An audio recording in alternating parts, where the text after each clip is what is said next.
बिस्मिल्लाहिर्रहमानिर्रहीम अस्सलाम वालेकुम। My name is Zeeshan Khalid और आज हम प्रोफेशनल प्रैक्टिसेस का लेक्चर नंबर 8 स्टार्ट करने जा रहे हैं, जिसके अंदर हम डिस्कस करेंगे हमारा नेक्स्ट टॉपिक जो कि है अकाउंटेबिलिटी।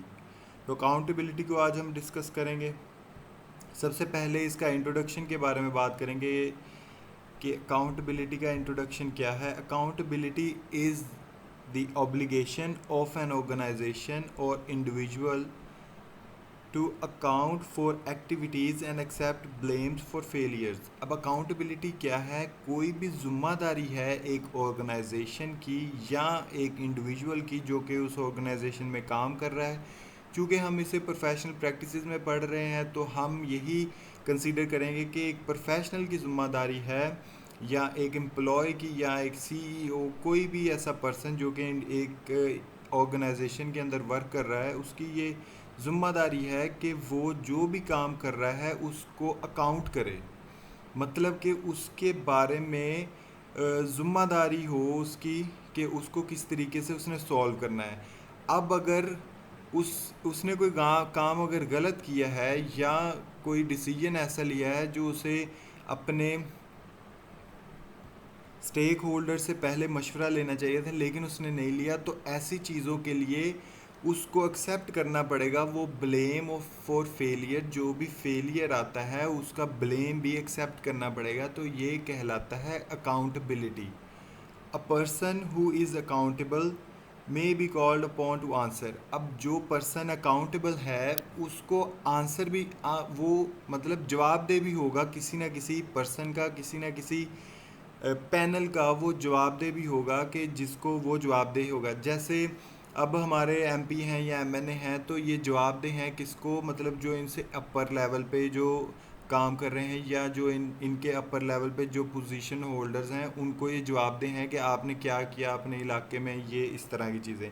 और प्रोफेशनली देखें तो जैसे एक सीईओ है तो उसने स्टेक होल्डर्स को जवाब देना होता है कि इस साल में या इस मंथ में उसने क्या क्या किया है, तो उसको जवाबदेह होना चाहिए उस पर्सन को।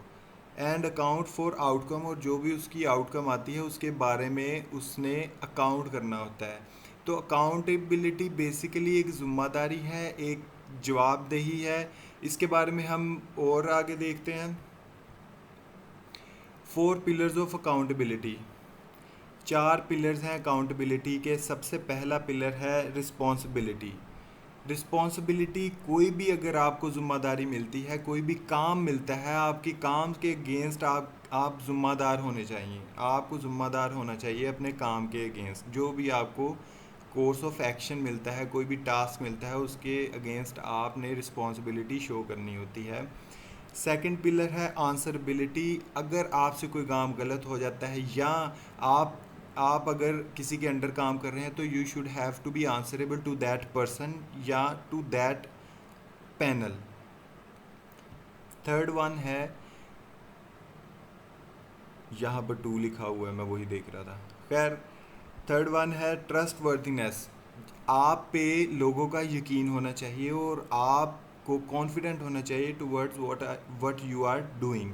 लाइबिलिटी, फिर से ज़िम्मेदारी आती है कि ज़िम्मेदारी होनी चाहिए आपकी एक legally bounded to a debit और ऑब्लिगेशन। एक एक जगह पे काम करते हुए जो आपकी ज़िम्मेदारियां हैं आप वो निभाएं अच्छे तरीके से, आप उन्हें रिस्पेक्ट करें और अच्छे तरीके से उसको ओबे करें। तो पहले तो हमने कुछ थ्योरी देखी, अब इसकी एक एग्जांपल देखते हैं वर्क प्लेस पे आपको किस तरह से आप अकाउंटेबिलिटी क्या कहलाती है वर्क प्लेस पे। तो इसकी एक एग्जांपल है, customer service representative cancels a customer's account out of spite after they perceive the customer's as being rude. अब कस्टमर सर्विस रिप्रेजेंटेटिव है, उसने क्या किया कि एक कस्टमर का अकाउंट को उसने कैंसिल कर दिया। क्यों? क्योंकि वो जो कस्टमर था वो रूड बिहेव कर रहा था उसके साथ। सपोज़ ये बंदा जो है ये इसके साथ रूड बिहेव कर रहा था, ये एक कस्टमर सर्विस रिप्रेजेंटेटिव है और किसी ऑर्गेनाइजेशन का, और ये कस्टमर है जो कि उसके साथ रूड बिहेव कर रहा था, तो इसने इसका अकाउंट जो है वो कैंसिल कर दिया। द कस्टमर पब्लिसाइजेज देयर एक्सपीरियंस, अब कस्टमर क्या करता है, लोगों को बताता है कि उसका एक्सपीरियंस वहाँ पे कैसा रहा है। The customer service manager is called upon to account for the incident to executive management. अब एग्जीक्यूटिव मैनेजमेंट ने इस सर्विस रिप्रेजेंटेटिव को अपने पास बुलाया कि उस बताएंगे उसके बारे में कि वहाँ कस्टमर के साथ क्या उनके उनके साथ क्या मामला पेश आया कि क्यों उन्होंने कैंसिल किया। तो यहाँ आप देख रहे हो कि आप कहीं भी अगर जॉब कर रहे हो तो you should have to be answerable to somebody. कोई भी आपको बुला सकता है कि आपने ऐसा क्यों किया है उसके साथ, तो रीज़न दें, इसकी एक्सप्लेनेशन दें।